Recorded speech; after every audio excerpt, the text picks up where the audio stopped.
एक बेटी ऐसी भी। क्या हुआ जी, इतने घबराए हुए क्यों हो? रश्मि की माँ ने पूछा। दरवाज़ा बंद करो पहले, फिर बताता हूँ, कहते हुए अशोक जी ने दरवाज़ा बंद कर लिया। अरे बाहर मेहमान हैं, बेटी को हल्दी लग रही है, मेहमान क्या कहेंगे? कुछ तो बोलिए, भगवान के लिए मेरा दिल बैठा जा रहा है। कैसे बोलूँ समझ नहीं आ रहा। पर हुआ क्या है भगवान, आपकी घबराहट देख के मुझे भी बहुत बेचैनी हो रही है। रमा की माँ, लड़के वालों का फ़ोन आया था पर घर पर बुलाया है, बोला ज़रूरी बात है। मुझे तो चारों तरफ सिर्फ अंधेरा ही दिख रहा है, कहीं उन्हें रमा का सच ना पता चल गया हो। फिर हम क्या करेंगे? हे भगवान, तीसरी बार शादी कर गई तो फिर हमारी बेटी घर पे ही रह जाएगी। 32 साल की हो गई है रमा, समाज में किसी को मुंह दिखाने लायक नहीं रहेंगे। और रमा तो पहले से ही शादी के खिलाफ थी। प्रभु, अब बस बहुत हुआ। कब तक उस गलती की सज़ा हम लोगों को देगा? अब तो ये अंधेरा हमारे जीवन से हटा दे, तुम चिंता ना करो। रमा की माँ, मैं अपनी बेटी के जीवन से उस अंधेरे को हटा के ही रहूँगा, बदले में चाहे जो कीमत चुकानी पड़े। मैं जाता हूँ, तुम यहाँ सब संभाल लेना, बस किसी को भी ये पता ना चले।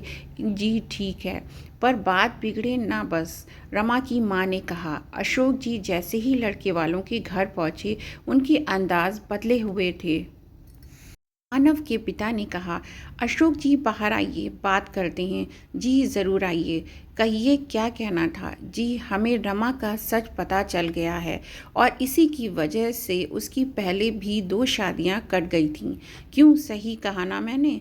सर झुकाए हुए अशोक जी ने स्वीकृति से ये सर झुका लिया, हाथ जोड़ के खड़े हो गए। सिर्फ इतना बोल पाए, रमा निर्दोष है, और रो पड़े और बोले, अब हमारी इज्जत आपके हाथ में है सिंह साहब। रमा को हल्दी लग चुकी है, कल बारात आने का मेहमान और मानव का रमा इंतज़ार कर रही है।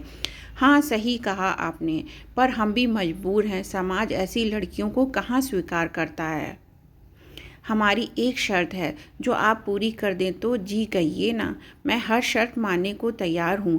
ठीक है, फिर आप अपना बंगला हमारे बेटे के नाम कर दीजिए और सड़क वाली ज़मीन भी। वैसे भी आपका बेटा तो कौन सा इस छोटे शहर में रहने वाला है, आगे चल के वो किसी और को बेच दे।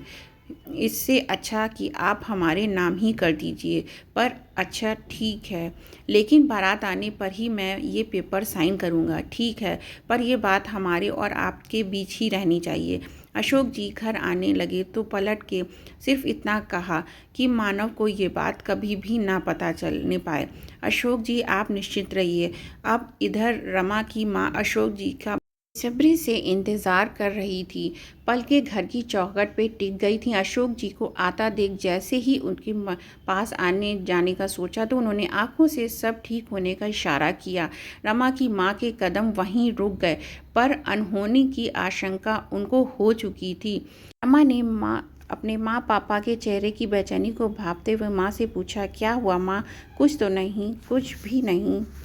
ऐसे क्यों पूछ रही है बेटा? कोई बात नहीं, बस तू कल चली जाएगी ना, बस यही सोच रही थी कि तब कैसे रहूँगी। अगले दिन शाम को बारात आनी थी। अशोक जी ने सारी बात अपनी पत्नी और बेटे को बुला के बताई कि अब ये घर रमा के ससुराल वालों के नाम हो जाएगा। तो रमा की माँ ने कहा, लेकिन हम कहाँ जाएंगे जी, और मुन्ना भी अभी पढ़ ही रहा है। कोई बात नहीं माँ, दीदी की खुशी से बढ़ के ये घर नहीं हमारे लिए। और 1 साल बाद तो मेरा MBA भी पूरा हो जाएगा, तब हम नया घर ले लेंगे, तब तक कहीं किराए का घर देख लेंगे। इतना सुनते ही रमा की माँ रोने लगी। किस बात की सज़ा मिल रही है हमें? काश अंधेरा आता ही ना हमारे जीवन में। दरवाजे के बाहर रमा खड़ी सारी बातें सुन चुकी थी, अब सच्चाई उसके सामने थी। बारात दरवाजे पर थी, तभी मानव के पिता ने अशोक जी को बुलाया।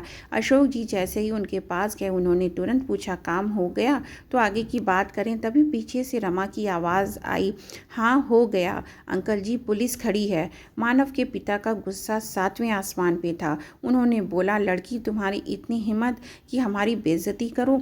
चरित्रहीन कहीं की, इसलिए 2 बार तेरी शादी कर कटी तो उससे कौन शादी करेगा जो पहले ही अपनी इज्जत गंवा चुकी हो।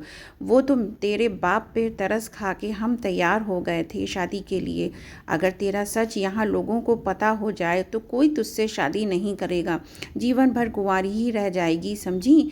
फिर तो बहुत अच्छी बात है। अगर कोई 12 साल की उम्र में मेरे साथ हुए ज़बरदस्ती को मेरे चरित्र से जोड़ के देखता है, अगर किसी महिला का बलात्कार होने से वो चरित्रहीन और शुद्ध हो जाती है तो नहीं करनी मुझे शादी ऐसे इंसान से जिसकी सोच इतनी घटिया हो। और ये सच्चाई मैंने खुद बताई थी मानव को, ताकि वो किसी अंधकार में ना रहे।